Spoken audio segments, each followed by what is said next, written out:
اللہ کی نصرت اور مدد کے بغیر کوئی کام ہو نہیں سکتا۔ لوگ یہ سمجھتے ہیں کہ اسباب کا مل جانا یہ اللہ کی طرف سے مدد کا مل جانا ہے۔ اسباب کا مل جانا اللہ کی طرف سے مدد کا مل جانا ہے، ایسا نہیں ہے۔ اللہ رب العزت مدد کے لیے اسباب دے دیتے ہیں، لیکن یہ اسباب اللہ تعالیٰ اس امتحان کے لیے دیتے ہیں کہ یہ ان اسباب میں جو رکاوٹیں آئیں، ان رکاوٹوں کی وجہ سے یہ اسباب میں میرے حکم کو پورا کرتے ہیں یا توڑتے ہیں۔ دھیان سے بات سننا، اللہ رب العزت اسباب اس لیے دیتے ہیں کہ وہ دیکھنا چاہتے ہیں کہ ان اسباب میں میرا حکم پورا کرتے ہیں یا توڑتے ہیں۔ اگر بندہ اسباب میں حکم پورا کر دے تو اللہ رب العزت دین اور دنیا دونوں لائن کے اسباب میں اس کی مدد فرماتے ہیں، اور اگر یہ حالات کی وجہ سے حکم توڑ دے، حالات کی وجہ سے حکم توڑ دے تو اللہ رب العزت اس سے دین بھی چھین لیتے ہیں، دنیا بھی چھین لیتے ہیں۔ میری بات توجہ سننی پڑے گی بہت۔ اللہ رب العزت دین کی محنت کرنے والوں کو بھی اسباب دیتے ہیں اور دنیا کی محنت کرنے والوں کو بھی اسباب دیتے ہیں۔ دین کی محنت کرنے والوں کو تو اللہ تعالیٰ غیبی اسباب دیتے ہیں۔ کیسے؟ غیبی اسباب۔ اور دنیا کی محنت کرنے والوں کو اللہ تعالیٰ ظاہری اسباب دیتے ہیں، اور دین کی محنت کرنے والوں کو اللہ تعالیٰ غیبی اسباب دیتے ہیں۔ دنیا کی محنت کرنے والوں کو دنیاوی اور ظاہری اسباب دیتے ہیں، دین کی محنت کرنے والوں کو اللہ تعالیٰ غیبی اسباب دیتے ہیں۔ جتنی صحابہ کرام کی مدد ہوئی ہے اسلام پر قائم ہونے میں باطل کے خلاف، وہ ساری مدد اور نصرت اس پر ہوئی کہ انہوں نے اللہ کے دین کی طرف نقل حرکت کے ذریعے اللہ کے دین کی طرف امت کو بلایا۔ اس میں جو رکاوٹ پیش آئی انہوں نے اس رکاوٹ میں اللہ کے اس حکم کو چھوڑا نہیں، اللہ کے اس حکم کو چھوڑا نہیں۔ صحابہ کرام کی باطل کے خلاف جو مدد ہوئی اور اسلام کے قائم ہونے میں صحابہ کی جو مدد ہوئی وہ صرف شرط پر ہوئی کہ انہوں نے باوجود رکاوٹوں کے دعوت اللہ کو چھوڑا نہیں، کیونکہ جو حالات کی وجہ سے دعوت چھوڑ دیتے ہیں اللہ ان سے کام لیتے نہیں ہیں، اللہ ان سے کام لیتے نہیں۔ جو حالات کی وجہ سے حکم چھوڑ دیں اللہ ان سے کام لیتے نہیں۔ میری بات توجہ سننا بہت، کوئی ایسا موقع نہیں ملے گا صحابہ کی سیرت میں کہ جس میں انہوں نے دعوت اللہ اور دین کی محنت کو چھوڑ دیا ہو حالات کی وجہ سے۔ ہم سمجھتے تھے جو حالات کی وجہ سے کام چھوڑ دیں گے اللہ ان پر اس سے زیادہ برے حالات لائیں گے۔ تو میں نے عرض کیا کہ اللہ تعالی اسباب دونوں کو دیتے ہیں، دنیا والوں کو دنیاوی اعتبار سے اور دین کی محنت کرنے والوں کو غیبی اسباب۔ اگر یہ حالات میں دعوت چھوڑ دیں تو اللہ تعالیٰ ان سے مدد کا ہاتھ اٹھا لیتے ہیں، اور اگر یہ حالات کی پرواہ کیے بغیر کام میں لگے رہیں تو اللہ رب العزت ان کے راستوں سے رکاوٹوں کو ہٹا دیتے ہیں۔ دیکھو یوسف علیہ السلام جیل میں ہیں، سارے ملک میں یوسف علیہ السلام کے خلاف ماحول بنا ہوا ہے، تہمت لگائی گئی ہے، زنا کی تہمت، اس پر بھی جیل ہو گئی۔ یہ نہیں کہ یوں انتظار کرتے کہ بھئی اللہ کی طرف بلانے کا کام جب ہونا چاہیے جب ہمارے حالات اچھے ہوں اور ہم لوگوں میں بدنام ہونے کے بجائے خوش نام ہوں، تب تو لوگ ہماری بات کو لیں گے۔ اور اگر ہم نے بدنامی کے ساتھ اور تنگ اور حالات میں جب سارا ملک خلاف ہے ایسے حالات میں دعوت کا کام کیا تو کیونکہ ہم پر ایک تہمت لگی ہوئی ہوگی، لوگ ہماری بات لوگ لیں گے نہیں۔ میری بات وجہ سننا، ہماری بات لوگ لیں گے نہیں، پہلے ہمارے اوپر سے تہمت ختم ہو جائے اور ہم لوگوں کی نگاہ میں پہلے اچھے بن جائیں، اس کے بعد پھر یہ کام کریں گے تو لوگ ہماری بات مانیں گے۔ انبیاء علیہ السلام پر ہر لائن کی تہمتیں لگیں، لیکن انبیاء علیہ السلام نے کبھی بھی اور صحابہ نے حالات کی وجہ سے کام نہیں چھوڑا، حالات کی وجہ سے کام نہیں چھوڑا۔ یوسف علیہ السلام ہر طرح کے حالات میں گھرے رہے، لیکن جیل میں بھی دعوت کو مقدم رکھا، جیل کے اندر بھی دعوت دیتے رہے۔ 2 قیدی جیل میں داخل ہوئے، دونوں کو یوسف علیہ السلام نے ان کے خواب کی تعبیر بتانے سے پہلے انہیں دونوں کو دعوت دی، دونوں کو دعوت دی۔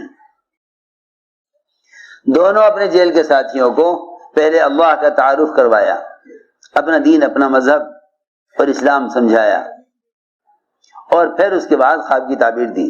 اللہ کی شان، اللہ تعالی نے یہ غیبی مدد کی کہ جن کو تہمتیں لگا کے جیل میں ڈالا گیا تھا وہ وہاں سے وزیر مالیات بن کر نکلے، وہ وہاں سے وزیر مالیات بن کر نکلے۔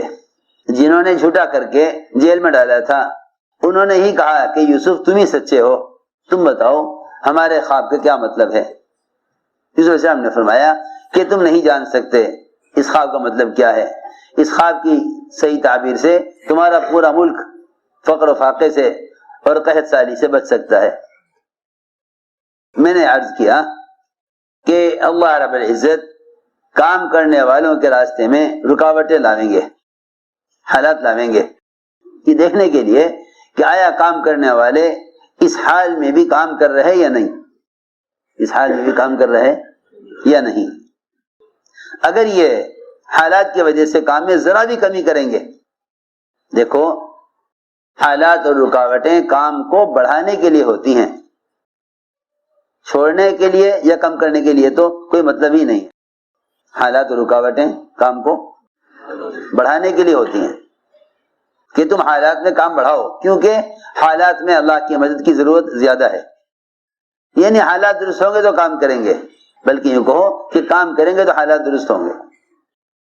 حضور اکرم صلی اللہ علیہ وسلم کی سنت یہ ہے کہ جب آپ یہ دیکھتے کہ کام کرنے والوں کو منافق اور باطل نے کسی ایسی بات میں پھنسا دیا جو کام ان کی کرنے کا نہیں ہے، تو آپ صلی اللہ علیہ وسلم صحابہ کو کسی کام میں مشغول کر دیا کرتے تھے۔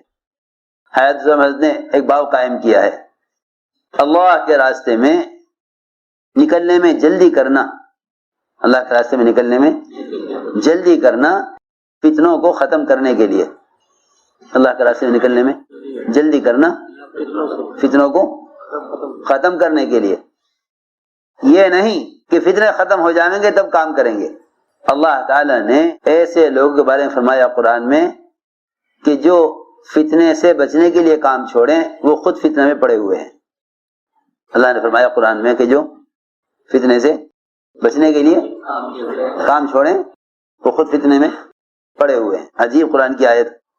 فَمِنْهُمْ مَنْ يَقُولُ اُذَن لِّي وَلَا تَفْتِنِّي، ایسے بھی ہیں مدینے میں رہنے والے کہ انہوں نے کہا کہ اے محمد صلی اللہ علیہ وسلم آپ ہمیں اجازت دے دیجئے کہ ہم مدینے میں رہ لیں، آپ جس رخ پر بھیج رہے ہیں یہاں ہمیں نہ لے جائیے، اس لیے کہ اندیشہ ہے ہم کسی فتنے میں نہ پڑ جائیں۔ اللہ نے فرمایا الا فی الفتنۃ سقطوا، کہ یہ تو لوگ اللہ کے راستے کے خروج کو چھوڑنے کی وجہ سے فتنے میں پڑ چکے ہیں۔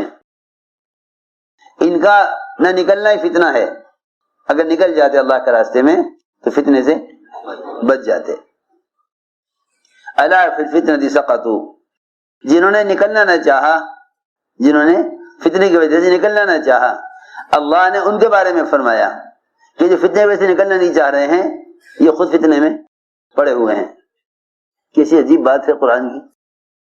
الا فی الفتنۃ سقطوا، کہ یہ تو سن لو غور سے، فتنے میں پڑ گئے، جو یوں کہیں کہ بھائی فتنہ ہے، حالات ٹھیک نہیں ہیں، ابھی نہ نکلو۔ غزوہ مریسیہ میں ایک انصاری ایک مہاجری کے درمیان پانی لینے پر کچھ بحث ہو گئی، آپس میں ایک دوسرے کا ہاتھ مار دیا۔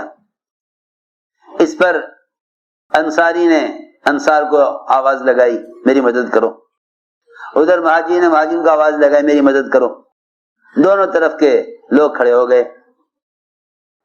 جب آپ نے یہ دیکھا ادھر ایک منافق نے کہہ دیا کہ عزت والے ذلت والوں کو مدینے سے نکال دیں گے، عزت والے ذلت والوں کو مدینے سے نکال دیں. اب چل پڑی بات دو کے درمیان.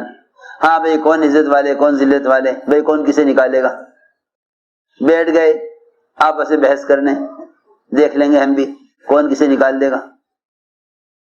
آپ نے دیکھا اچھا ایک منافق کی بات سے ہمارے صحابہ متاثر ہو گئے, ایک منافق کی بات سے متاثر ہو گئے.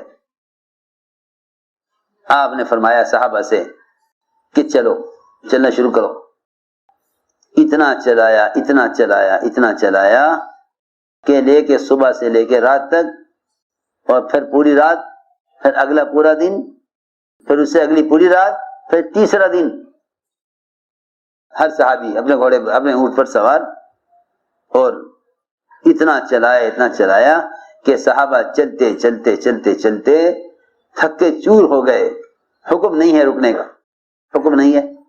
رکنے کا حکم نہیں ہے, چلنا ہے.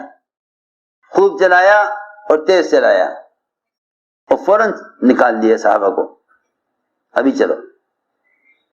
یہاں تک کہ پورا دن پوری رات, پھر جا کے تیسرے دن دوپہر کو اجازت ملی ٹھہرنے کی.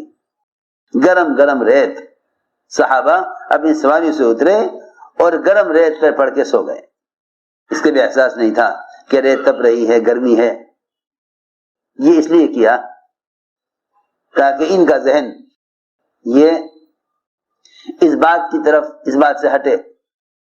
دو بھی آپس میں ایک ساتھ مل کر نہ بیٹھیں کہ وہ اس بات کا ذکر کریں گے کہ منافق نے کیا کہا. تو میں نے تو یہ تمہیں ایک سمجھانے کے لیے عرض کیا کہ یوں مت کہو کہ فتنے ہو رہے ہیں, بلکہ یوں سوچو کہ اللہ رب العزت کی وہ غیبی مدد جس سے فتنہ ختم ہوتے ہیں اور اپنے دین پر استقامت ہوتی ہے, اس غیبی مدد کے لیے اللہ نے کیا شرط لگائی ہے, اس مدد کے لیے اللہ نے کیا شرط لگائی ہے, اس مدد کے لیے اللہ نے کیا شرط لگائی. اللہ نے شرط لگائی ہے, دیکھو میری بات توجہ سننا, اللہ نے شرط لگائی ہے دعوت اللہ کی. اگر تم دعوت پر مجتمع ہو اور دعوت پر قائم ہو تو اللہ تمہاری مدد کرنے والے ہیں. ان تنصروا اللہ ینصرکم ویثبت اقدامکم. اللہ تعالیٰ تمہاری مدد کریں گے تو تم دین کی مدد کرو گے. ان تنصروا اللہ ینصرکم ویثبت اقدامکم. اللہ تعالیٰ تمہاری مدد کریں گے تو تم دین کی مدد کرو گے.